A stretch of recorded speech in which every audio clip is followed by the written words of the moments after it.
Hello guys, and welcome to week 8 of me coding the zombie game, pretty much with friends and family, and seeing who will join and how it goes. And so for this week, I was really trying to hit into a lot of the requests that people were making. The first request was to have my cell phone also display light, just in case if you ran out of batteries on your actual flashlight. It just makes sense that you would use your cell phone. So the cell phone that you bring up, you could hit the flashlight button there.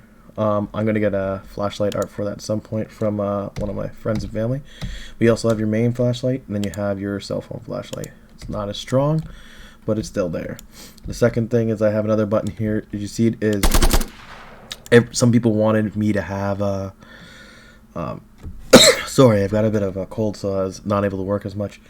They wanted me to have a volume because my volumes were too loud, so I made a quick little volume setting here. I can turn my master volume down. There's going to be dialogue. I can label these, of course, music and sound effects. So if I go back, close my cell phone doohickey there, and now you notice how much quieter it is. The third thing that people wanted me to get in there was vehicles. So let's just see here. There we go. There's a vehicle there. So they just said, because my map is pretty big, they're just worried that they'd have to walk the whole distance. So maybe then I'm going to have a gas system in so you can go certain distance.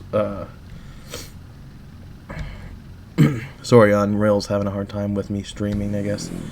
But yeah, so that little blip there is because I just started loading and unloading levels. So depending on where you are on the map, things will be loaded and unloaded.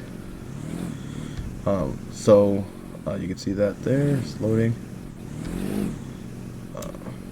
And then I could just hit E and escape my vehicle there. So for again, I'll show the loading unloading example again. I'm sure behind this house is going to unload.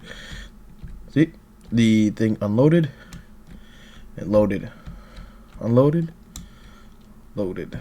So hit escape here. That's just being done by this here load volumes. That's the way Unreal likes to load and unload levels. Preferably with a persistent level, you have loading volumes. Now I made this just very big at the moment, just as an example here. But yeah, so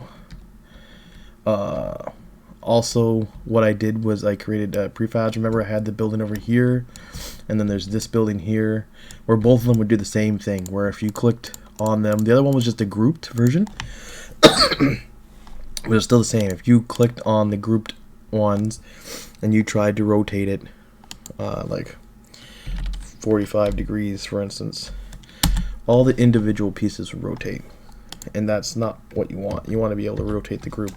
So I created what people were calling prefabs. I was calling them blueprinting. I even labeled them blueprints, but I created these prefabs here. So now the building over here had a roof like this, but it didn't have any antennas on it, right? It didn't have any smoke pipes. So again, I could show you. I could drag in my prefab of my building, put it at 90 degrees or something. I drag it back a little bit, and then so I don't want these antennas on the roof. I could quickly, let me open this up. I have each floor prefab, so you could have different types of floors. I have the roofs, I have the eave troughs, so you could change the types of eave trough. And I got my ladder here. But if I want to change my roof, it's as simple as just clicking on my roof object, and down here I have the different types of roofs I could do. So if I click on roof 5, for instance, my roof 5 now doesn't have any antennas or anything. So boom, that's all it would take to put this into the level. Another thing is I prefab some interiors, so I could just drag and drop on my computer. Again, I'm still having a hard time with an interior. So, and then each floor and each apartment, well, that's a lot of spears. Each floor and each apartment I could change individually. So all of them are just the same base apartment right now. But obviously, as I make and create more apartments and change them, I could have them just quickly swap in and out with relative ease. And then if I hit play, just give it a second to load. There you go. Now you can see my apartments here. and each one of them is fully functional, just like the first one. So I could walk in, have the apartment, you know what I mean? Rooms, and then I could go upstairs to the next one.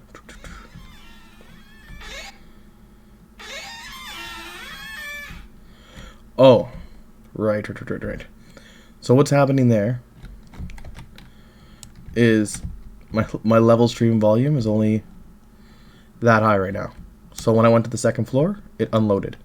So I'd have to make it big.